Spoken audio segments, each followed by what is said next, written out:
नमस्कार, आप देख रहे हैं मातृभूमि। मैं आपके साथ शोभना यादव। जम्मू कश्मीर में आतंकवादियों को सरकार और सेना से हर मोर्चे पर मात मिल रही है।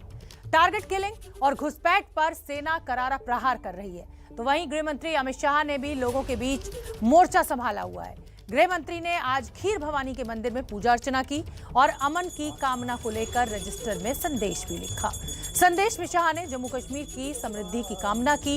इसके बाद गृह मंत्री अमित शाह श्रीनगर में एक रैली करने के लिए पहुंचे, जहां गृह मंत्री के आदेश पर बुलेट प्रूफ पोडियम से शीशा हटवाया गया और फिर शाह ने मंच से हुंकार भरी। शाह ने शीशा हटाकर एक बड़ा संदेश दिया कि सरकार को कश्मीर की जनता पर विश्वास और हर परिस्थिति में सरकार उनके साथ खड़ी है। अपना भाषण खत्म करने के बाद गृहमंत्री सीधे जनता के बीच पहुंचे, लोगों से हाथ मिलाकर उनका अभिवादन स्वीकार किया। लोगों ने चिट्ठी में गृहमंत्री अमित शाह को अपने मत की बात भी बताई, मन की बात बताई, माफ कीजिए। बड़ी खबर इस समय की। गृहमंत्री अमित शाह आज शाम 5 बजे डल लेक पहुंचेंगे और वहां शिकारा रैली को हरी झंडी दिखाएंगे। तो शाम 5 बजे डल लेक पहुंचेंगे गृहमंत्री अमित शाह, शिकारा रैली को हरी झंडी दिखाई जाएगी और उसके बाद यानी शाम 6 बजे गृहमंत्री पुलवामा के लेथपुरा के सीआरपीएफ कैंप में पहुंचेंगे, जहां गृहमंत्री पुलवामा हमले में शहीद जवानों को श्रद्धांजलि देंगे। जानकारी के मुताबिक आज रात गृहमंत्री अमित शाह जवानों के साथ कैंप में गुजारेंगे। पहले अमित शाह का ये दौरा आज शाम खत्म हो रहा था, उन्हें दिल्ली लौटना था, लेकिन अब खबर ये आ रही है कि पुलवामा में गृहमंत्री रात गुजारेंगे सीआरपीएफ के उस कैंप में जवानों के साथ, खाना भी उन्हीं के साथ खाएंगे और वहीं रुकेंगे गृहमंत्री। ओम पयाः वृद्धियन्तु पयो कदीशु पयो सिद्ध्यन्तु स्थे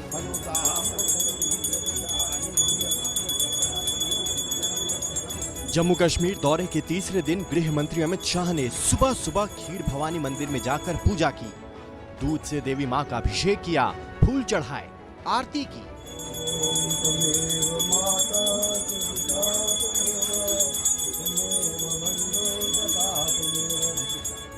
खीर भवानी माता का मंदिर श्रीनगर से करीब 35 किलोमीटर दूर जम्मू कश्मीर के गांदरबल जिले में है। ये मंदिर कश्मीरी पंडितों के आराध्य कुलदेवी का है। यहाँ हर साल खीर भवानी महोत्सव मनाया जाता है।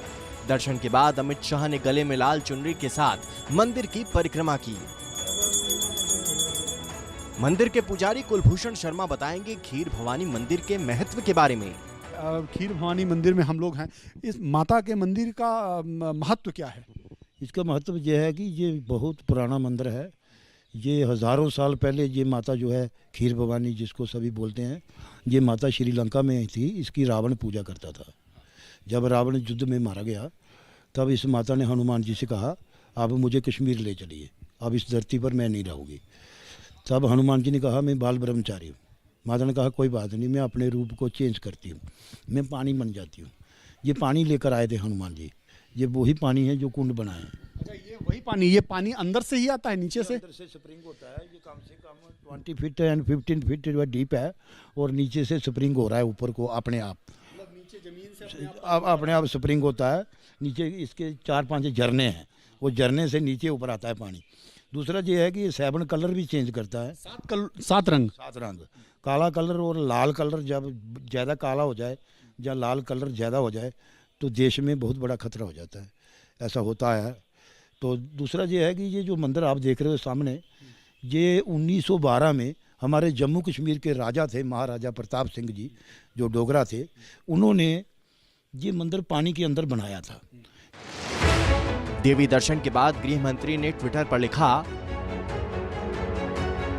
माता खीर भवानी मंदिर में मां के दर्शन करने का सौभाग्य प्राप्त हुआ।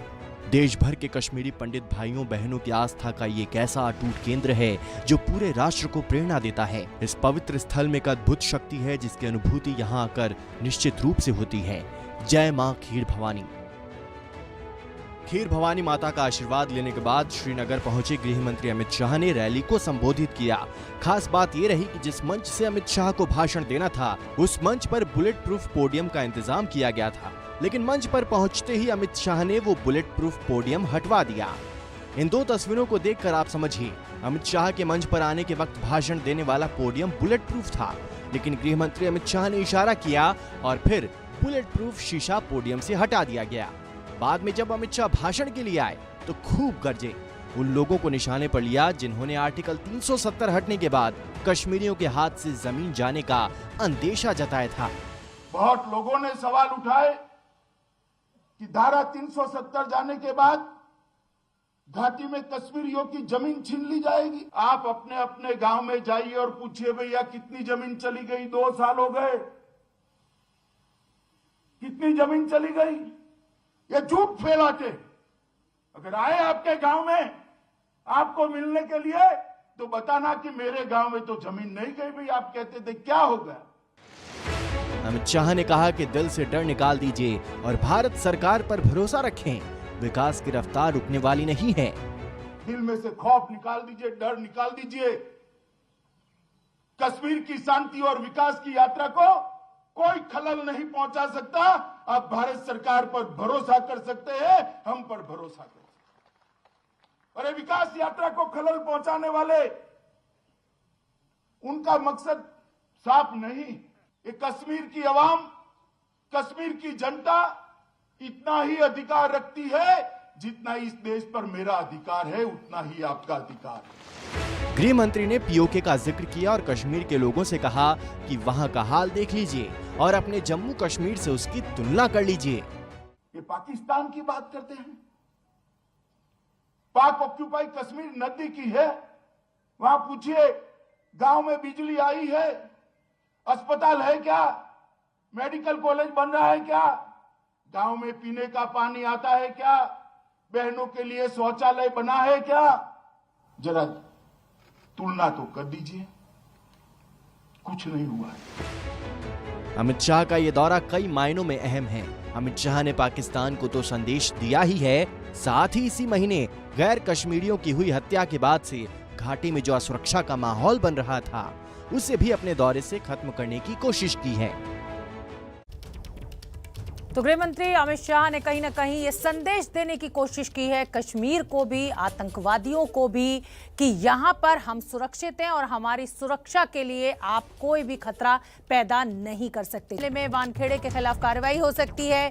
गृह विभाग के अधिकारियों के बीच उच्च स्तरीय बैठक इस समय चल रही है। इसी पर ज्यादा जानकारी लिए हुए हमारे सहयोगी रौनक कुकड़े जुड़ रहे हैं।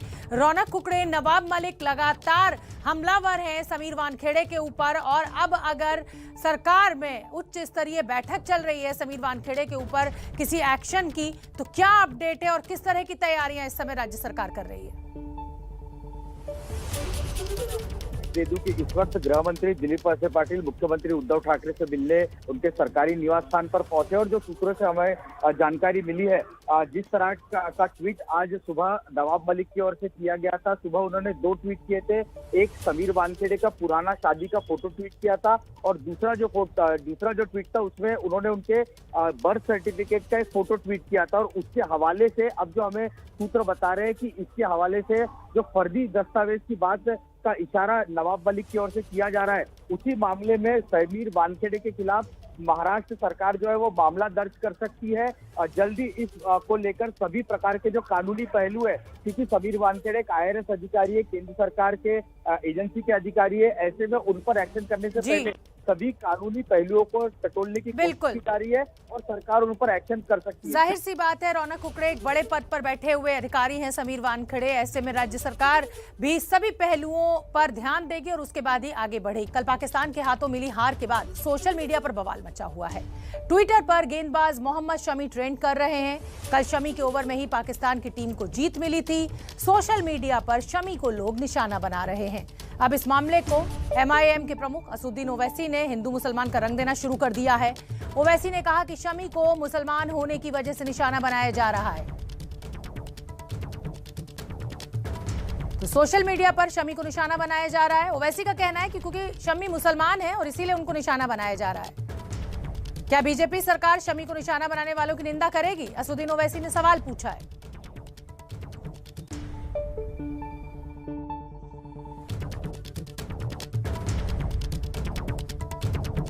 ये तो ये बताता है कि फ़िरक़ा परस्ती, रेडिकलाइजेशन और हेट्रेड मुस्लिम्स के ताल्लुक से कितना बढ़ चुका है। एक टीम में 11 खिलाड़ी होते हैं, 11 खिलाड़ी में एक मुसलमान होता है, तो आप उसको टारगेट कर रहे हैं लोग। भाई खेल में तो जीत हार होती है ना, कोई टीम जीतती है कोई हारती है। तो इसमें एक मोहम्मद शमी को टारगेट करना ये बताता है कि हेट्रेड, रेडिकलाइजेशन और कम्युनलाइजेशन कितना बढ़ चुका है और कौन फैला रहा है इसको।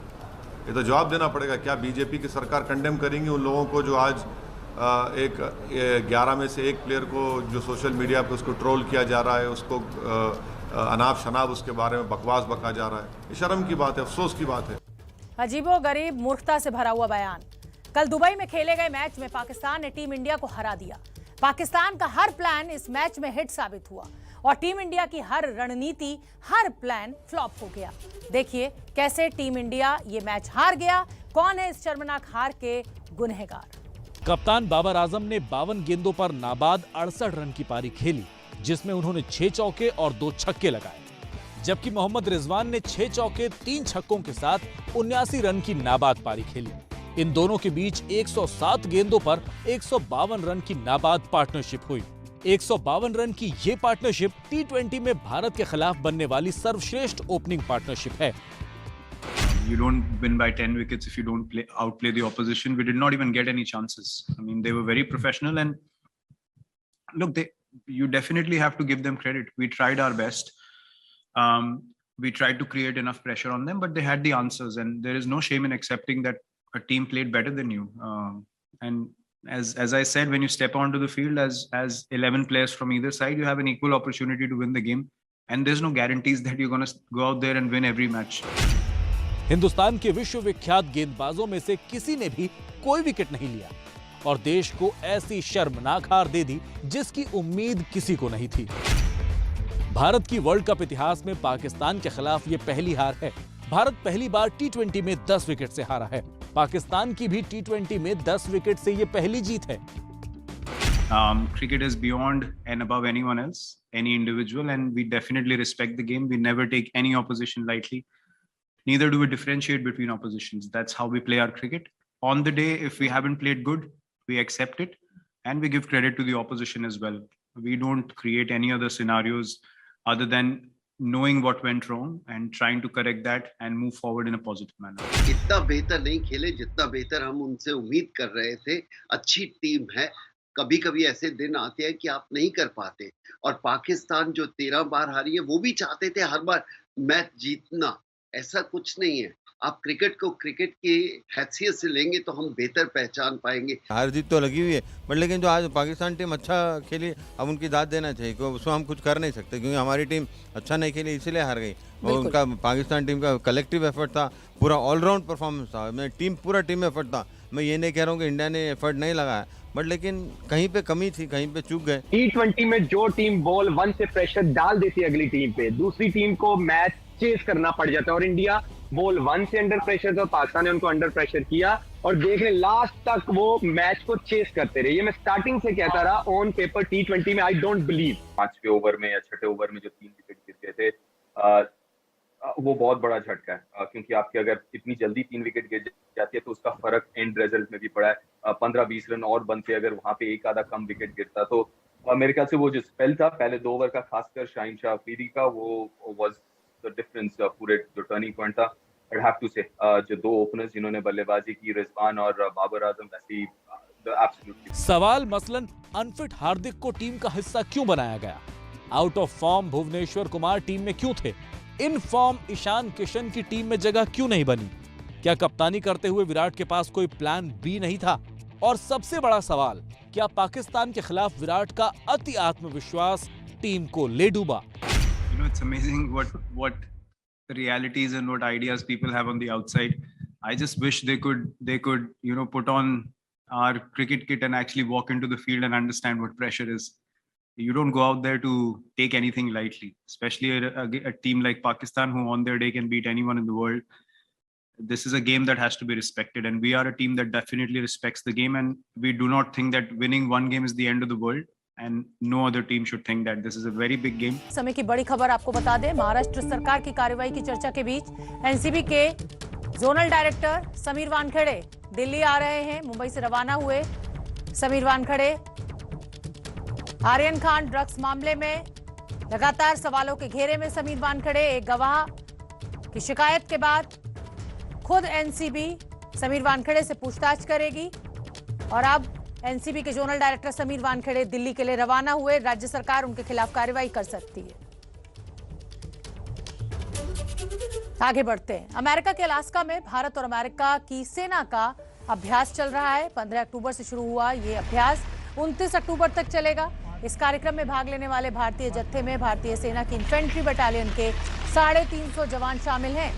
इस अभ्यास का पिछला संस्करण फरवरी में बीकानेर की महाजन फील्ड फायरिंग रेंज में आयोजित किया गया था। भारतीय सेना ने इस अभ्यास का वीडियो जारी किया। 29 अक्टूबर तक ये ज्वाइंट इनके 350 जवान इस युद्धाभ्यास में हिस्सा ले रहे हैं।